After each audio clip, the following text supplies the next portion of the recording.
वृंदा, कितना वक्त हो गया। आ जाओ ना कुछ रोज के लिए। आजकल बहुत अकेलापन महसूस होता है।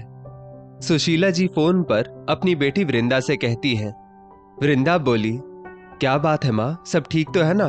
भैया भाभी आपके साथ व्यवहार तो ठीक कर रहे हैं। अगर कोई बात है तो आप मुझसे कह सकती हैं। सुशीला जी बोली, अब सारी बात फोन पर ही पूछेगी या अपनी माँ से मिलने भी आएगी?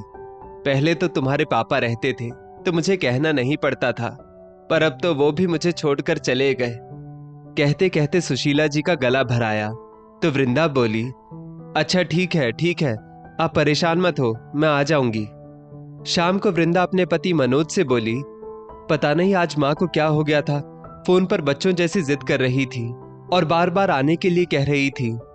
मनोज बोला, तो चली जाओ ना, अब बुढ़ापे में मनुष्य बच्चा ही तो हो जाता है, और तुम साल में एक बार जाती हो तो उन्हें याद तो आती ही होगी।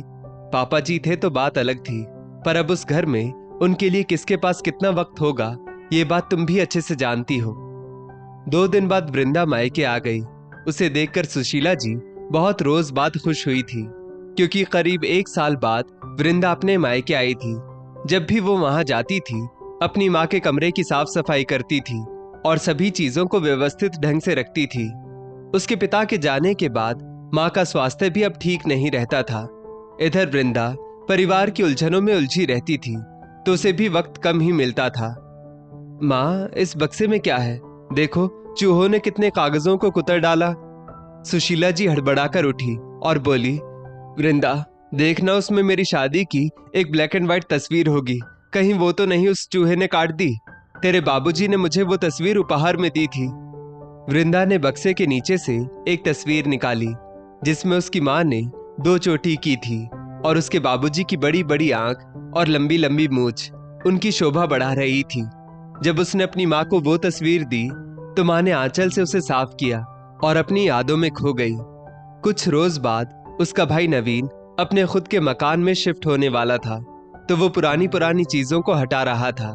वहीं उसके पिता सोहन जी की एक बहुत बड़ी तस्वीर, जिस पर माला चढ़ी हुई थी, वो उसे एक किनारे में रखते हुए बोला, माँ, इतनी बड़ी तस्वीर रखने की क्या जरूरत है? जिन्हें याद करना हो उन्हें तो हम छोटी तस्वीर में भी देखकर याद कर सकते हैं। मैं आपके कमरे के लिए एक छोटी सी तस्वीर बनवा दूंगा, तो अब इसे हटा देता हूँ। सुशीला जी की नजरें उस तस्वीर से हट नहीं रही थी, क्योंकि वो सोहन जी की खिंचवाई हुई आखिरी तस्वीर जो थी, जिससे उनकी बहुत सी यादें जुड़ी हुई थी। सुशीला जी इधर उधर वृंदा को ढूंढने लगी, फिर बोली, बेटा, क्या तुम्हारे नए घर में इस तस्वीर के लिए जगह नहीं होगी? नवीन बोला, माँ, जगह तो भरपूर है, पर नई चीजों के लिए जगह बनाई जाती है ना, कि पुरानी चीजों के लिए। मैं आपके लिए एक छोटी तस्वीर बनवा दूंगा, आप परेशान मत हो। इतना बोलकर वो चला गया। तभी वृंदा आई और सुशीला जी के उदास चेहरे को देखकर बोली, माँ, आप क्या चाहती हैं? ये तस्वीर कूड़े में ना जाए तो ऐसा ही होगा। इस बार मैं मायके से इस तस्वीर को ही उपहार स्वरूप ले जाना चाहती हूँ। क्या मैं ले जा सकती हूँ? सुशीला जी कुछ कहती उससे पहले ही वहां नवीन आ गया और बोला, छोटी, तुम इस तस्वीर को ले जाना चाहती हो? अरे बिल्कुल ले जाओ। उसकी भाभी रानी तंज कसते हुए बोली, आप भी कैसी बात करते हैं? वृंदा जी के छोटे से घर में ये तस्वीर बहुत जगह ले लेगी। वृंदा मुस्कुराने लगी और बोली, जब माता पिता के छोटे से मन में उनके कितने सारे बच्चे और पूरा परिवार समा सकता है, तो इस बेटी के छोटे से घर में उसके पापा की एक बड़ी सी तस्वीर नहीं आ सकती? और जहां तक बात जगह की है, तो आप चिंता मत करो, भाभी, जगह बनती नहीं, बनाई जाती है। भले आपके इतने बड़े घर की दीवार का एक छोटा सा कोना भी आप पापा की तस्वीर को नहीं दे सकती, पर यह बेटी तो जरूर देगी। अगले दिन वृंदा पिता की तस्वीर और माँ का आशीर्वाद लेकर वापस चली गई। अब अक्सर उसकी माँ से बातें होती रहती थी। करीब 1 साल हो गया वो मायके नहीं गई, तो माँ बोली, बहुत समय हो गया, तुम मुझसे मिलने नहीं आई। वृंदा बोली, माँ, एक खुशखबरी है, तुम्हारे दामाद की मेहनत रंग लाई। अब हम अपने घर में जा रहे हैं, तो अगले हफ्ते तुम भैया भाभी के साथ मेरे घर के गृह प्रवेश में आओ और इस घर को भी अपना आशीर्वाद दो। वृंदा ने अपने भाई को भी ये खुशखबरी दी और पूरे परिवार के साथ उन्हें न्योता भेजा। सुशीला जी बेटे बहू के साथ कोलकाता पहुंची, तो वृंदा के ससुराल वालों ने उनका खूब स्वागत किया। गृह प्रवेश की रस्में शुरू हुई तो पुराने घर से भगवान की तस्वीर वृंदा अपनी गोद में लेकर आगे बढ़ रही थी। वहीं वृंदा का बेटा एक बड़ी सी तस्वीर को लेकर आगे बढ़ रहा था। जब पंडित जी पूजा करवा रहे थे तो वृंदा की बेटी ने सबसे पहले गृह प्रवेश किया। फिर वृंदा आगे आगे, उसका बेटा तस्वीर लिए उसके पीछे पीछे। नवीन बोला, लगता है गणेश जी की तस्वीर सबसे पहले इस बड़े से घर में लगेगी। रानी बोली, अरे दिखाओ तो बेटा, जरा मुझे भी तो दिखाओ। कितनी बड़ी तस्वीर जब इस घर में लगेगी तब तो इस घर की रौनक ही बदल जाएगी। जैसे ही उसके बेटे ने उस तस्वीर को सबके सामने किया, सभी लोग देखकर हैरान हो गए। वो और किसी की नहीं बल्कि सोहन जी की वही पुरानी तस्वीर थी जिसे वो मायके से लेकर आई थी।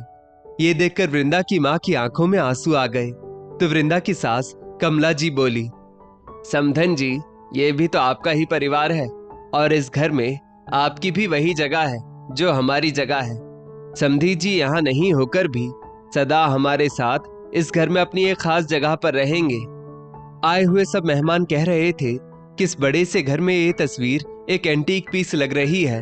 वहीं असलियत याद करके नवीन और रानी एक किनारे सिर झुकाए बैठे झूठी मुस्कान दे रहे थे। सुशीला जी बोली, बेटा, घर छोटा हो या बड़ा, जगह बनती नहीं बनाई जाती है। उनकी इस तस्वीर ने बेटी के घर को आज पूरा कर दिया, पर तुम्हारे उस घर में उनकी तस्वीर के बिना आज भी वो घर अधूरा है, क्योंकि उतने बड़े घर की दीवार का एक छोटा सा कोना भी तुम अपने पिता की तस्वीर को नहीं दे सकते।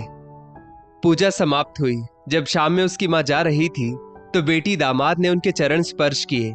माँ ने अपना हाथ उनके सिर पर रखा और ये आशीर्वाद दिया कि भगवान आपको सदा तरक्की दे और ये सद्बुद्धि दे कि माता पिता का जो स्थान है वो स्थान कभी ना बदले। जैसे आपने अपने बड़ों को इज्जत दी, आपके छोटे भी सदा आपकी इज्जत करें। नम आंखों से वृंदा ने अपनी माँ को विदा किया, इस संतोष के साथ कि उसके पिता को उनका स्थान और सम्मान दोनों मिला और उनका आशीर्वाद सदा उसके साथ बना रहेगा। आगे चलकर नवीन को अपनी गलती का एहसास हुआ।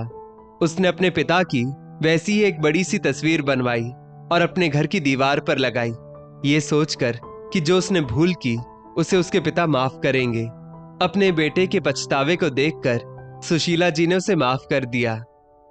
दोस्तों, इस स्टोरी को लेकर आपकी क्या राय है, नीचे कमेंट करके जरूर बताइएगा और ऐसी ही और भी बेहतरीन वीडियोस के लिए हमारा पेज जरूर फॉलो करें। धन्यवाद।